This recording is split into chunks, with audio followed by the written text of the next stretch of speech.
My in-laws demand access to our house keys for emergencies.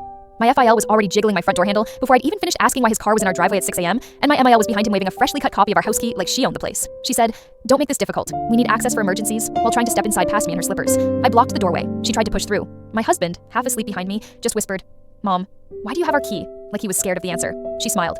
"Because you gave it to us, don't you remember?" He didn't. Spoiler, because he never did. Turns out the emergency they were talking about was not a gas leak, a medical issue, or a burglary. No, their emergency was that my husband wasn't answering his phone last night. He was asleep, as people do, but apparently in their world, that's enough reason to perform a wellness break-in. My FIL said, "You're married now, family should have access." My MIL added, "And we want a garage clicker too, for safety." Safety for them, from what? Boredom? Backstory in 5 seconds. They've been boundary obliterating since day one. They walk into our place without warning, critique the furniture, rearrange things, leave food containers in my fridge like I'm their personal storage unit. So last month, I switched the locks. Quietly. No fight. Just peace. Apparently they found out. My MIL wiggled the illegal key in my face and said, "We had a backup made from the old one. Your husband shouldn't have secrets from us." Your husband? My husband? Oh, I was 5 seconds from becoming single out of spite. I said, "This is breaking and entering. Leave." She said, "You wouldn't call the police on family?" I said, "Watch me." My husband finally stepped forward, rubbing his eyes, saying, "Mom, Dad, you can't just show up and that was all she needed to explode. She pointed at me like she was accusing a witch at trial. Ever since she came in the picture, we've been cut out. You used to tell us everything. You used to let us pick your paint colors. We should have a key to any home our son lives in. Any home. As in, not just this one. Any future home. Any hypothetical home. If he lived in a tent, they'd want the zipper code. Then she changed tactics. Fake tears. What if something happened to you? What if you were hurt? What if she locked you in the house?" I laughed so loud she stopped mid-sob. "Locked him in the... Lady, he's 6 feet tall. What am I gonna do? Tape him to the wall?" But she wasn't done. She waved her phone dramatically and said, "If you don't give us official keys, we will take this to family court." Court? Court? Over a house key?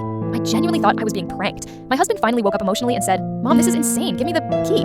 She stepped back like he threatened her. "You're choosing her over US?" "Yes," he said. "I married her." Theo muttered, "Big mistake." I said, "Perfect. Then don't worry about the key. You won't need one." He glared. "We'll always need access to our son's home." My husband said, "Why? What emergency?" And Efil said the quiet part out loud, "So we can check on you whenever we want."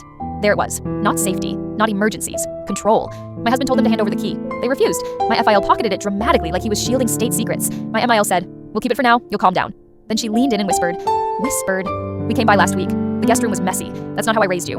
My jaw dropped. Last week? We were at work last week. They'd let themselves in before. Multiple times. While we were gone. Using the old key. Mile smirked like she'd won a gold medal. "If you didn't want us checking in, you should have kept the place cleaner." That was it.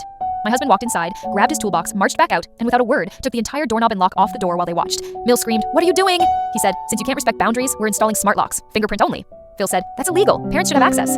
I said, "Call the cops. Tell them you want access to a house you don't live in. I'll wait." They left in a storm of threats, guilt trips, and something about ungrateful children these days. Mile yelled from the car, "We'll be back when you've come to your senses." My husband yelled back, "Don't bother. The locks will be changed by then."